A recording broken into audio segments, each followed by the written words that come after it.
इस वीडियो में हम पढ़ेंगे संयोजकता बंध सिद्धांत यानी कि वैलेंस बॉन्ड थ्योरी।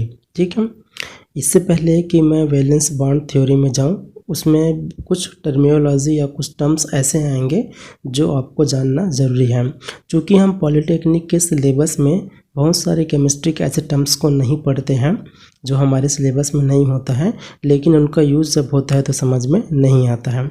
इसलिए मैं क्या करता हूँ, कुछ जो टर्म्स आगे यूज़ होने वाले उसको पहले बता देता हूँ। जैसे कि पहला टर्म्स यूज़ होगा शेप ऑफ ऑर्बिटल। तो शेप ऑफ ऑर्बिटल हालांकि हमने पहले की वीडियोस में पढ़ चुके हैं। ठीक है, तो शेप ऑफ ऑर्बिटल में सिंपली आपको याद रखना है कि SPDF जो ऑर्बिटल होते हैं उनका जो आकार होता है वो किस प्रकार का होता है। जैसे कि S ऑर्बिटल जो होता है वो होता है स्फेरिकल, ठीक है, गोलाकार होता है, नॉन डायरेक्शनल होता है, इसमें किसी भी प्रकार के दिशात्मक गुण नहीं पाया जाता है। ठीक है, उसके बाद जो p ऑर्बिटल होता है वो डंबलकार होता है इस प्रकार के। ठीक है, px, py और pz यहाँ पर तीन जो ऑर्बिटल्स रहते हैं px, y और z डायरेक्शन में वो विन्यासित रहते हैं। ठीक है, उसके बाद जो डी ऑर्बिटल आता है उसमें डबल डंबलकार होता है। ठीक है, जैसे कि इस प्रकार से आपका डबल डंबलकार आकृति होता है। एफ ऑर्बिटल का आकार जो होता है वो बहुत जटिल होता है। फिलहाल हमें क्या करना है, ये एस ऑर्बिटल और पी ऑर्बिटल, ये दोनों ऑर्बिटल के शेप अगर याद रहेंगे तो आसानी से आगे आपको समझ में आ जाएगा। ठीक है, उसके बाद एक कॉन्सेप्ट आता है ओवरलैपिंग। ओवरलैपिंग का मतलब ये है कि जब दो ऑर्बिटल्स आपस में मिलते हैं तो मिलने के बाद क्या होता है, उन दोनों के ओवरलैपिंग से एक बॉन्ड का निर्माण होता है। तो यहाँ पर ओवरलैपिंग में आपको ये याद रखना कि जैसे कि ये एक एस ऑर्बिटल है, ये दूसरे एस ऑर्बिटल से अगर ओवरलैप होगा, ठीक है, ये दूसरे ऑर्बिटल से ओवरलैप होगा तो क्या होगा, ये पहला ऑर्बिटल और ये इसमें ओवरलैप हो गया तो यहाँ पर क्या होता है, एक बंध का निर्माण होता है। तो ओवरलैपिंग जितना ज़्यादा होगा, बंध का जो स्थायित्व होगा उतना ज़्यादा होगा, उसका जो बल होगा उतना भी ज़्यादा होगा। ओवरलैपिंग जो होता है वो दो प्रकार के हम लोग पढ़ते हैं। एक तो पढ़ते हैं हेड टू हेड, ठीक है, या इसको हम बोल सकते हैं एक्सियल। ठीक है, इसको एक्सियल भी बोलते हैं या हेड टू हेड ओवरलैपिंग बोलते हैं। ठीक है, दूसरा होता है आपका साइड वाइज को पार्श्वीय अतिव्यापन भी बोलते हैं। ठीक है, तो इसको लिख देता हूँ मैं, साइड वाइज जो होता है ये दो प्रकार का आपका ओवरलैपिंग होता है। ठीक है, जैसे कि एक ये पी ऑर्बिटल है और एक ये दूसरा पी ऑर्बिटल है। ठीक है, तो ये हेड टू हेड जब क्या होता है, ओवरलैपिंग होता है तो इसी से क्या बनता है, आपका सिग्मा बॉन्ड का फॉर्मेशन होता है। अगर यही पाई बॉन्ड अगर पार्श्वीय अतिव्यापन करे, मतलब साइड वाइज करे, जैसे कि ये पहला पी ऑर्बिटल है और ये आपका दूसरा पी ऑर्बिटल है, अब ये जो है अतिव्यापन करता है और बनाएगा आपका इस प्रकार का स्ट्रक्चर। ठीक है, इस प्रकार से क्या होता है, ये ओवरलैप्ड होता है। तो इस प्रकार से क्या होता है, आपका पाई बॉन्ड का फॉर्मेशन होता है। आगे हम देखेंगे कहाँ कहाँ पर पाई बॉन्ड बनता है, कहाँ कहाँ पर सिग्मा बॉन्ड बनता है। ठीक है, तो इस चीज़ को आप याद रखिएगा कि ओवरलैपिंग अगर हेड टू हेड हो तो सिग्मा बॉन्ड का फॉर्मेशन होता है, और अगर पार्श्वीय अतिव्यापन हो या साइड वाइज अतिव्यापन हो तो पाई बॉन्ड का निर्माण होता है। ठीक है, थर्ड कॉन्सेप्ट देखते हैं अपन, साइन।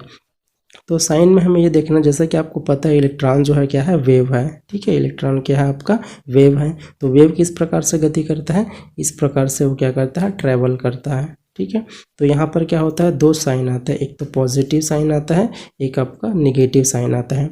तो यहाँ पर जब हम आगे पढ़ेंगे तो वहाँ पर हमें आता है कि जो ऑर्बिटल्स होते हैं वो क्या होंगे, एक ही साइन जब रहेगा तभी वो क्या करेंगे, ओवरलैपिंग करते। जैसे कि ये एक एस ऑर्बिटल है, यहाँ पर पॉजिटिव है, दूसरा एस ऑर्बिटल पॉजिटिव है, तो इन दोनों में क्या होगा, अतिव्यापन होगा। ठीक है, अतिव्यापन होने के बाद क्या होगा, अगर मान लो पी ऑर्बिटल है, जैसे कि ये पी ऑर्बिटल है, तो ये पी ऑर्बिटल का ये प्लस साइन, ठीक है, दूसरे पी ऑर्बिटल के इस प्लस साइन के साथ जब रहेगा तभी क्या होगा, यहाँ पर बॉन्ड का निर्माण होगा। ठीक है, इस प्रकार से अगर आपका अपोजिट साइन है, जैसे कि एक तरफ प्लस है एक तरफ माइनस है, तो यहाँ पर बॉन्ड का फॉर्मेशन नहीं होता है। ठीक है, तो इस साइन को आप याद रखिएगा। एक और लास्ट टर्म्स आता है आपका डायरेक्शनल और नॉन डायरेक्शनल कैरेक्टर। तो एस ऑर्बिटल जो होता है वो डायरेक्शनल नहीं होता है। ठीक है, इसमें किसी प्रकार का दिशात्मक गुण नहीं होता है, ये जो स्फेरिकल होता है, इलेक्ट्रॉन के पाए जाने की प्रोबेबिलिटी सभी जगह पर सभी दिशाओं पर एक समान होता है। उसी प्रकार जो डायरेक्शनल होता है, जैसे कि px, py और pz, ठीक है, तो ये हो जाएगा आपका px, तो ये क्या होता है, x डायरेक्शनल में इलेक्ट्रॉन के पाए जाने की प्रोबेबिलिटी ज़्यादा है। ठीक है, उसी प्रकार जब मैं pz लिखता हूँ तो z डायरेक्शन में क्या होगा, इलेक्ट्रॉन के पास जाने की प्रोबेबिलिटी ज़्यादा है। उसी प्रकार अगर मैं वाई लिखता हूँ तो वाई डायरेक्शन में क्या होगा, इलेक्ट्रॉन के पास जाने की प्रोबेबिलिटी सबसे ज़्यादा होगी। ठीक है, तो ये होता है आपका डायरेक्शनल कैरेक्टर और नॉन डायरेक्शनल कैरेक्टर। स्टार्ट करते हैं अपन वैलेंस बॉन्ड थ्योरी। सर्वप्रथम सन 1927 में हिटलर एवं लंदन ने इसे प्रस्तुत किया था। ठीक है, सबसे पहले किसने बताया था, हिटलर एवं लंदन ने 1927 में 1927 में।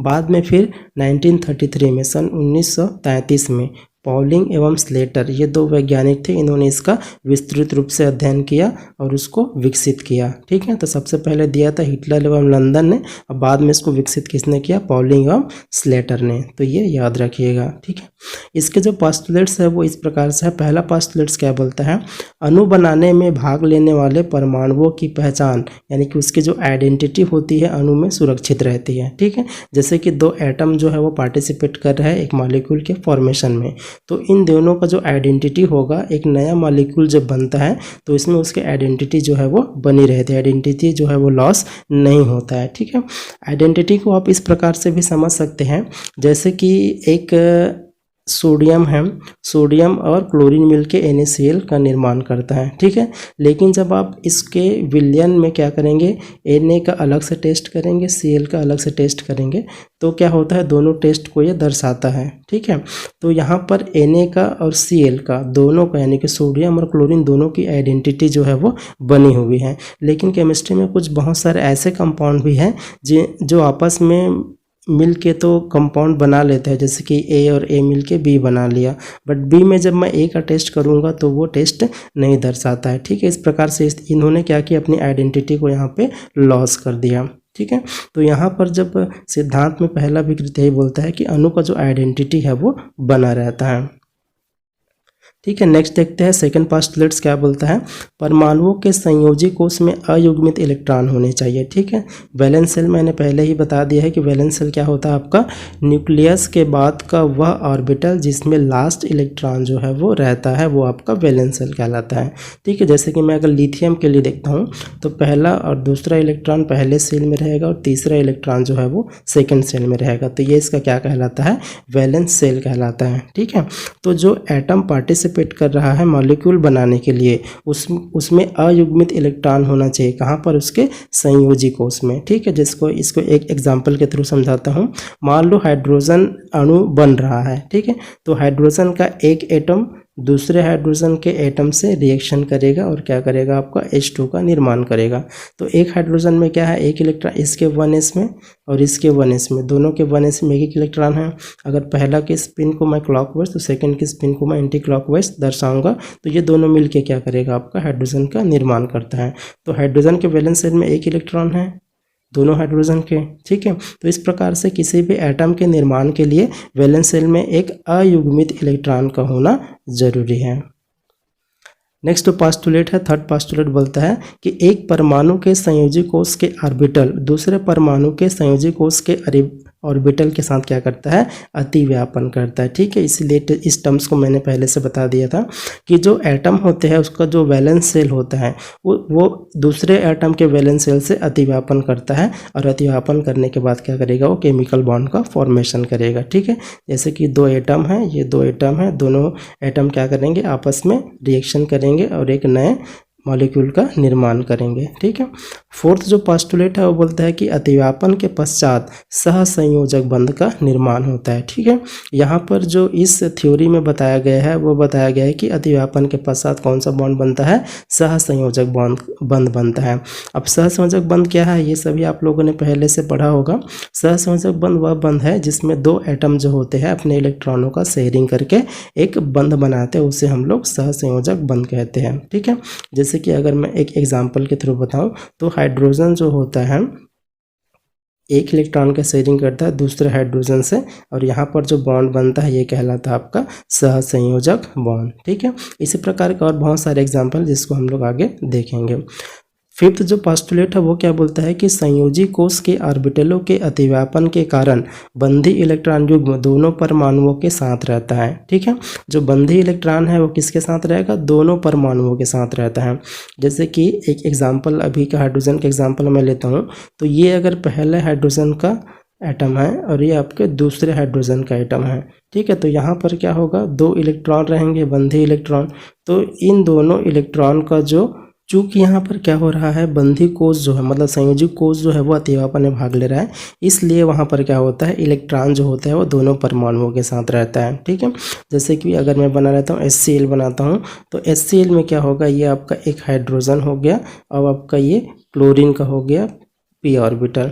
तो यहाँ पर जो इलेक्ट्रॉन रहेगा और यहाँ पर जो 2 इलेक्ट्रॉन रहेंगे वो p के साथ भी है और s के साथ भी है। ठीक है, तो दोनों क्या रहता है, दोनों के साथ रहता है इलेक्ट्रॉन जो रहता है वो।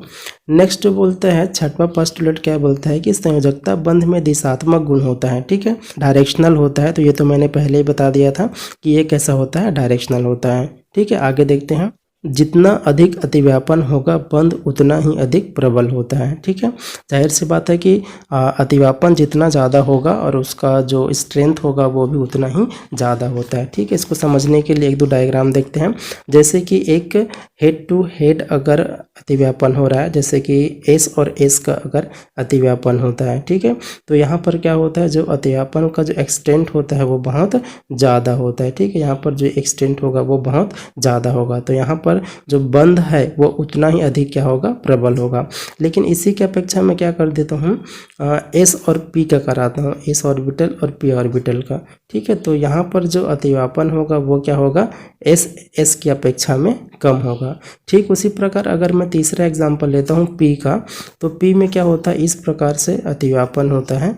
तो यहाँ पर जो अतिव्यापन होगा वो उन पहले दोनों एग्जाम्पल की अपेक्षा क्या होगा, और बहुत कम होगा। ठीक है, तो अतिव्यापन के आधार पर हम बहुत सारी चीज़ों को बता सकते हैं। जैसे कि अगर मुझे बताना हो स्ट्रेंथ को, ठीक है, जो बॉन्ड का स्ट्रेंथ है, तो बॉन्ड का स्ट्रेंथ जो होता है वो अतिव्यापन के मतलब ओवरलैपिंग के क्या होता है, वो overlapping directly proportional to strength.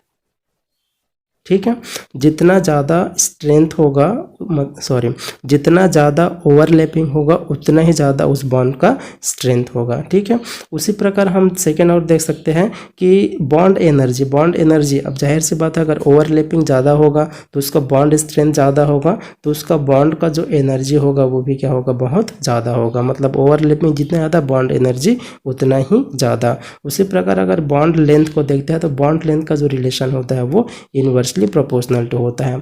Overlapping जितना ज़्यादा होगा तो यहाँ पर जो बॉन्ड का जो लेंथ है वो डिक्रीज करेगा। अब बॉन्ड का लेंथ क्यों डिक्रीज करेगा, क्योंकि जो बॉन्ड लेंथ होता है वो इनवर्सली प्रोपोर्शनल टू होता है ओवरलैपिंग के। ठीक है, जैसे कि इसको दूसरे तरीके से समझाऊं तो क्या होगा, अगर दो एटम है इसके बीच सिंगल बॉन्ड है, ठीक है, तो इसका जो दूरी होगा वो ज़्यादा होगा। अगर इसी 2 एटम के बीच डबल बॉन्ड है तो दूरी पहले से क्या हो जाएगी, कम हो जाएगी, क्योंकि ये डबल बॉन्डेड से जुड़ा हुआ है। इसी को अगर मैं ट्रिपल बॉन्ड से जोड़ देता हूँ तो पहले दोनों बॉन्ड की अपेक्षा इसमें जो बॉन्ड लेंथ होगा वो और कम हो जाएगा। बॉन्ड की संख्या बढ़ने के साथ साथ क्या होता है, आपका जो लेंथ होता है बॉन्ड का वो डिक्रीज होते जाता है। 8वां जो पोस्टुलेट्स है उन्होंने ये बताया कि जो अतिव्यापन होगा वो 50% से कम होना चाहिए, 50% से कम होना चाहिए। अब ये क्यों बोल रहा है, अगर 2 एटम हैं, इसमें 2 एटम में अगर 50% से अधिक अगर इसमें अतिव्यापन होगा तो ये क्या हो जाएंगे, इसका जो ये न्यूक्लियस है सेंटर में, ये न्यूक्लियस क्या हो जाएगा, आपस में मिल जाएगा या इसको टच कर लेगा। ठीक है, जैसे कि यहाँ पर ये है, अगर 50% मैं कर देता हूँ, 50% से क्या होगा, ये इसका न्यूक्लियस यहाँ पे है और इसका न्यूक्लियस यहाँ पे है। ठीक है, तो दोनों क्या आपस में मिल जाएगा, इसलिए क्या होता है, ओवरलैपिंग हमेशा 50% से कम होता है।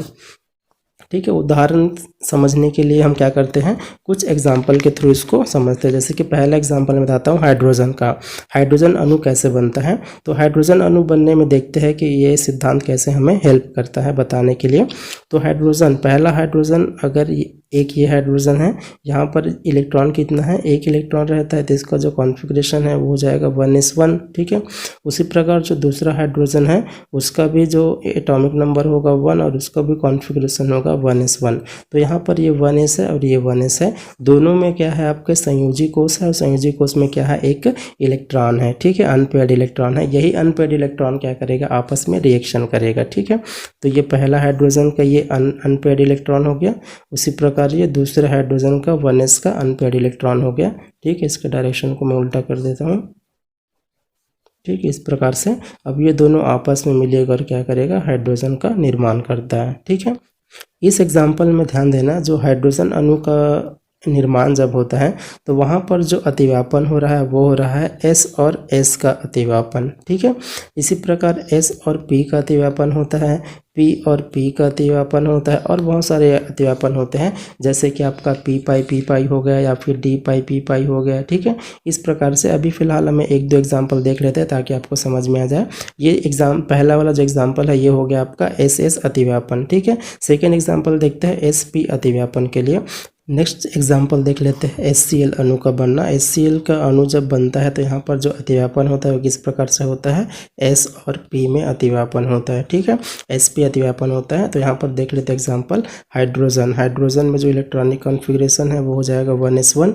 उसी प्रकार क्लोरीन के लिए देख लेते हैं, क्लोरीन में 17 इलेक्ट्रॉन होते हैं, 17। लास्ट का कॉन्फ़िगरेशन होता है इसका वैलेंस शेल का 3s2 और 3p का 5। ठीक है। इस प्रकार से इसका कॉन्फ़िगरेशन होता है। तो यहाँ पर देखिए 3p5 में क्या है, p में 5 इलेक्ट्रॉन, तो इसको मैं एक्सप्लेन कर देता हूँ। p में अगर आपके पास इस प्रकार से 5 इलेक्ट्रॉन है, अब जो p जो ऑर्बिटल होता है उसका एनर्जी जो है वो एक समान होता है। ठीक है। आपको पता ही है, तो आप इलेक्ट्रॉन यहाँ पर कैसे भी फिल कर सकते हैं। तो मैं फिल कर देता हूँ 1 2 3 4 5। अब ये बच गया PZ जो बच गया, तो PZ जो ऑर्बिटल है वो वैकेंट है, इसके साथ क्या होगा आपका, ये S जो है वो रिएक्शन करेगा। ठीक है। तो यहाँ पर देखते हैं ये S ऑर्बिटल होगा। ठीक है। 1s जिसका अगर डायरेक्शन में बोल देता हूँ क्लॉकवाइज है या अप की ओर है। उसी प्रकार इस P के लिए क्या हो जाएगा, ये PZ है। ठीक है। ये PZ क्या करेगा, आपस में रिएक्शन करेगा, मतलब ओवरलैपिंग करेगा, और ओवरलैपिंग के बाद क्या होगा, इस प्रकार से आपका ओवरलैप्ड हो जाएगा और यहाँ पर क्या होगा, सिग्मा बॉन्ड का फॉर्मेशन होगा। ठीक है। सिग्मा बॉन्ड बन गया। ठीक है। यहाँ पर एक चीज़ आप ध्यान दीजिएगा, जब भी केमिकल बॉन्ड का फॉर्मेशन होता है तो केमिकल बॉन्ड में सबसे पहले सिग्मा बॉन्ड बनता है। सिग्मा बॉन्ड के बाद क्या बनता है, आपका पाई बॉन्ड बनता है। कभी भी पाई बॉन्ड जो है वो पहले नहीं बनेगा, और पाई बॉन्ड के बनने के बाद उसी एटम में वापस सिग्मा बॉन्ड नहीं बनता है। ठीक है। इसको मैं आगे एक्सप्लेन कर दूंगा। ठीक है। थर्ड एग्जाम्पल मैं देख लेता हूँ BF3। ठीक है। बोरान के साथ 3 फ्लोरीन मॉलिक्यूल जो है, एटम जो है वो जुड़े हैं, जिससे क्या बना आपका BF3 का मॉलिक्यूल बना है। ठीक है। BF3 में बोरान का देखते हैं, तो बोरान का कितना होता है आपका 5 होता है। ठीक है। बोरान 5 के लिए कॉन्फ़िगरेशन देख लेते हैं 1s2 2s2 2p का 1। ठीक है। तो यहाँ पर एक और नया कॉन्सेप्ट आ जाएगा जो मैं बताना भूल गया। यहाँ पर आता है नॉर्मल स्टेज और एक्साइटेड स्टेज। ठीक है। एग्जाम्पल के थ्रू मैं बताता हूँ, जैसे कि ये 2s है और ये 2p है। ठीक है। तो ये आपका 2s ऑर्बिटल और ये आपका 2p ऑर्बिटल। 2s में आपका 2 इलेक्ट्रॉन है और 2p में केवल 1 इलेक्ट्रॉन है। ठीक है। बट यहाँ पे मुझे 3 फ्लोरीन ऐड करना है, तो यहाँ पे 3 फ्लोरीन की जगह नहीं है, तो ये क्या है, इसका नॉर्मल स्टेज है। ठीक है। इसी का क्या होता है, एक्साइटेड स्टेज। ये एनर्जी को एब्जॉर्ब करके क्या करता है, एक्साइटेड स्टेट में जाता है। अब यहाँ से जो 1 इलेक्ट्रॉन होगा वो यहाँ पर क्या करेगा, जंप करेगा। तो यहाँ पर बचा केवल 1 इलेक्ट्रॉन, यहाँ पर 1 इलेक्ट्रॉन पहले से था, ये आ गया जंप करके दूसरा इलेक्ट्रॉन। अब इसके पास क्या हो गया, आपके 2s में एक ऑर्बिटल खाली है। ठीक है। उसी प्रकार 2p में आपके 2p ऑर्बिटल में 2 जो px है और py जो है वो वैकेंट है। ठीक है। यहाँ पर आप ज़रूरत के अनुसार px और py के जगह में py या pz और px भी ले सकते हैं। ठीक है। अब यहाँ पे क्या होगा, आपका फ्लोरीन का जो लास्ट का कॉन्फ़िगरेशन देख लेते हैं। फ्लोरीन का क्या होता है आपका लास्ट का कॉन्फ़िगरेशन, फ्लोरीन का होता है आपका 9। तो इसके लिए कॉन्फ़िगरेशन हो जाएगा 1s2 2s2 2p का 5। ठीक है। तो यहाँ पे 2s और 2p 5 होता है। तो यहाँ पर भी सेम वही कंडीशन है, 2p 5 है, तो एक ऑर्बिटल यहाँ पे क्या रहेगा, वैकेंट रहेगा। ठीक है।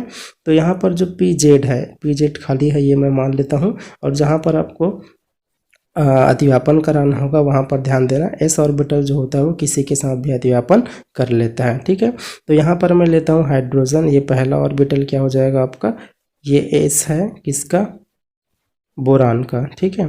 तो ये बोरान का S हुआ। उसी प्रकार फ्लोरीन का ये आपका पहला फ्लोरीन हुआ। तो पहले फ्लोरीन के बाद अब ओवरलैपिंग होगा वो इस प्रकार से होगा। ठीक है। तो ये पहला बॉन्ड बना। ऐसे ही क्या होंगे, आपके 3 बॉन्ड बनेंगे। ठीक है। तीनों बॉन्ड को मैं इस प्रकार से दर्शा सकता हूँ। इस प्रकार से देखते हैं कि BF3 में फाइनली क्या होता है, बोरान के जो s ऑर्बिटल है और p ऑर्बिटल तीनों आपस में मिलके क्या करते हैं, एक हाइब्रिड ऑर्बिटल का फॉर्मेशन करते हैं। जैसा कि आपको पता होगा, तीनों जो हाइब्रिड ऑर्बिटल का जो फॉर्मेशन होता है, मतलब s और दो p जो ऑर्बिटल मिलके क्या करता है, एक हाइब्रिड ऑर्बिटल का फॉर्मेशन करेंगे। उसका जो स्ट्रक्चर होता है, आकार जो होता है, कुछ इस प्रकार से होता है। ठीक है, ये आपका सेकेंड और ये आपका थर्ड जो ऑर्बिटल है। अब इससे क्या होगा, तीन जो फ्लोरीन के p ऑर्बिटल है वो आके क्या करेंगे, अतिव्यापन करेंगे। ठीक है, जैसे कि ये फ्लोरीन का पहला हो गया। ठीक है, उसी प्रकार ये फ्लोरीन का दूसरा हो गया और ये आपको फ्लोरीन का तीसरा हो गया। ठीक है, कुल मिला के क्या होता है, यहाँ पर देखें, जैसे कि ये एक बोरान है तो यहाँ पर एक बॉन्ड बनेगा, यहाँ पर एक बॉन्ड बनेगा और यहाँ पर एक बॉन्ड बनेगा।